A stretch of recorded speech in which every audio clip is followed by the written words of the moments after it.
So, Kendrick Lamar, his first sit-down interview after all of the things that have happened is with SZA. SZA did the interview. The introduction was written by Caitlin Greenidge. The first interview this nigga did, we don't even know what a Harper Bazaar is. Supporting black media outlets, hip-hop media outlets. You go do an interview with Harper's Bazaar and supporting real journalism. You let your label mate basically interview you. Oh, we got to watch a culture diary. What about these radio personalities and media niggas?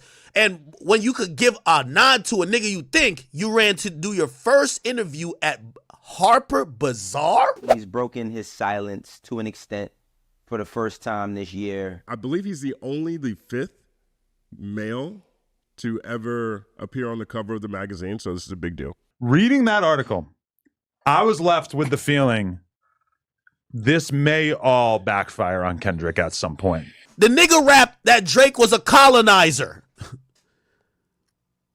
Nigga, at least Drake trying to tap in with me, Kai, and like some little streamer niggas. Kendrick Lamar actually requested for SZA to interview him, and they said part of the reason is that he processes information best through connections with others. So clearly, you know, they know each other very well. SZA being an interviewer shuts up the public. Yeah. You get what I'm saying? Like, yo, he went and sat with white Diane. You know what I'm saying? Like, no, SZA did the interview. Like, you don't have nothing to say. Helps. It's in Harper's Bazaar, which is still super mainstream, but SZA did the interview. He's like shielding himself from any kind of tough questions or any, like, you can't imagine him going on the Breakfast Club. Kenny, when's the first time you cried?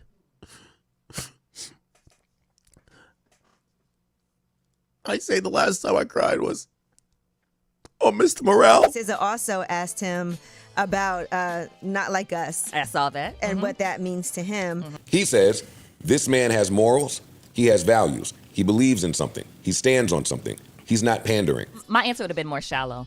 What? Like it's a diss song. It's a Drake diss song. He's a man who can recognize his mistakes and not be afraid to share the mistakes and can dig deep down into fear-based ideologies or experiences to be able to express them without feeling like he's less of a man. That image is built up on him basically being like the savior of hip-hop.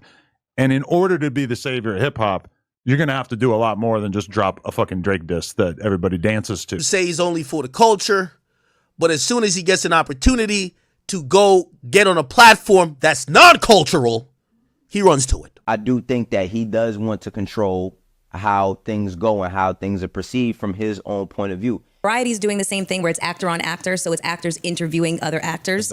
And this is like not the first time that like a big publication is having, you know, your peers interviewing you rather than hiring journalists, because I think that you kind of get a different perspective. That's kind of why I like this artist and artist thing, because as we know, these two are like some of the best writers we've had in our generation. Mm-hmm. So to have them talk back and forth deeper into their writing, I absolutely love. I do think that this was the perfect way for him to do it, like Mel said, artist to artist, your peer, your label mate, the person you feel close to. Like, great. Eliminates all of the fodder from disrupting what I wanted the message to be. The thing about the whole Not Like Us scenario when she asked, I think everybody's, you know, waiting for him to say, oh, well, you know, such and such a, you know, they all PDFs and they this and they that. Right? What is the other vaginal options? Why we don't talk about that bar? The urethra. Why as a woman, why you ain't never talk about that bar? What's the small hole?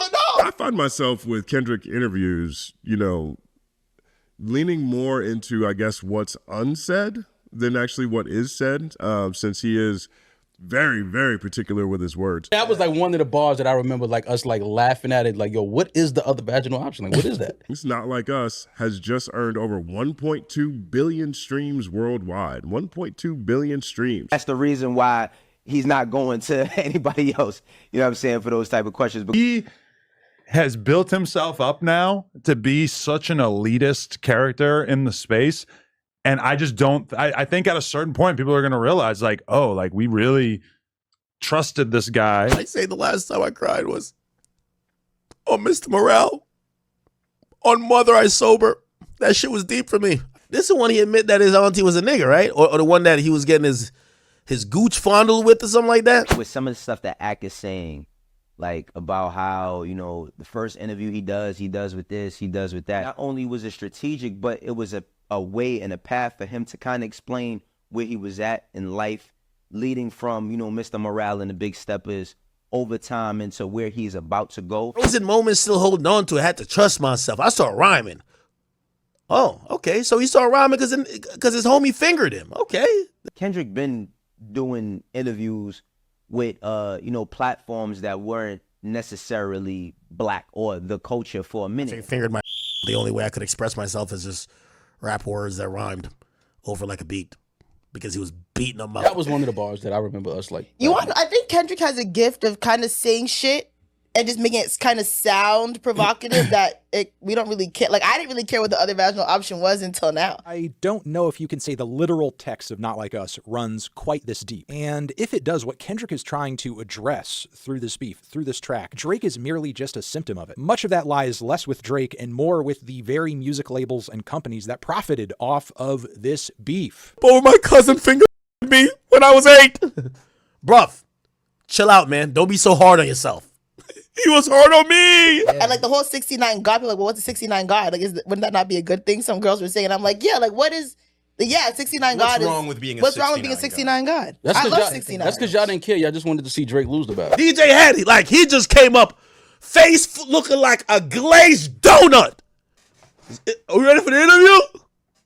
No, nigga, get out of here. I still don't say that he won't sit with an Elliot or a Nori or a Here. I think Kendrick has his pick of the litter as to how and who he wants to convey his message with. His Noisy interview, you feel me, with Vice is one of the best, you know what I'm saying, interviews / mini docs that we've gotten from an artist that was growing at that space at that time. That interview had so little substance to it, so many words and so little actual like deep provoking thought-provoking. I like this type of conversation because it's somebody that he's comfortable with, that he's been working with over the past few years, you feel me, and they have a rapport. Kendrick used the culture, gained the Infinity Stones, and he's still talking that Mr. Morale shit. What really does stand out to me is how he described Not Like Us and what that actually means. Standing on something, not pandering, being okay to let emotions run through you and not necessarily have those emotions define you. This, to me, was 100% about Drake, and he slam dunked the alley-oop to diss the person he was trying to diss. Exactly. He's just doing it in the Harper Bazaar way. Subtle way. The same way he used the Super Bowl commercial to shoot in a Super Bowl subtle type of way. Rosenberg, who makes better music, Kendrick Lamar or Drake? For me, Kendrick Lamar. No, Drake. Next album sounds anything like that last one. I mean, the fucking air is really going to be let out of this shit soon. SZA asked him if he did ayahuasca. I suggest some ayahuasca. Strip their ego from the bottom. So SZA says, it's very honest. Speaking of honesty and ego, how have you done ayahuasca? Kendrick says, I haven't done it. Okay. Drake makes more popular music, and I think Kendrick makes the more everlasting, greater music. That would be my argument. We ain't hear no story like this. Yeah, I was getting finger popped by my brother. Like, he was just like up in there, in and out. Keep it real. Shit, the way he was doing it, like, I was speechless. The only time I could really talk was when I got in the booth, because, like, he was in my booth. So you like all of Kendrick Lamar's offerings prior to the Drake song and after? Just as much as you like everything else? Absolutely. But I literally talk to God. Like, it's to a point where I'll be starting to think I'm going crazy, but then he has to remind me, no, this is really me. He said something very similar during his Compton College commencement speech. He was telling the graduates, the 2024 graduating class. Guess what? You got somebody special behind your corner and all around you, and that's God, period. I walk on the beach every day, and I'm talking to God. I'm just talking. Like he the homie. I swear to God, I put that on my grandmama grave. I talk to him next to me. Like the homie. Just like the people that you grow up with, I don't care if you got to curse, you got to cuss, you talk to him as if you know him since you was born, the way he knows you.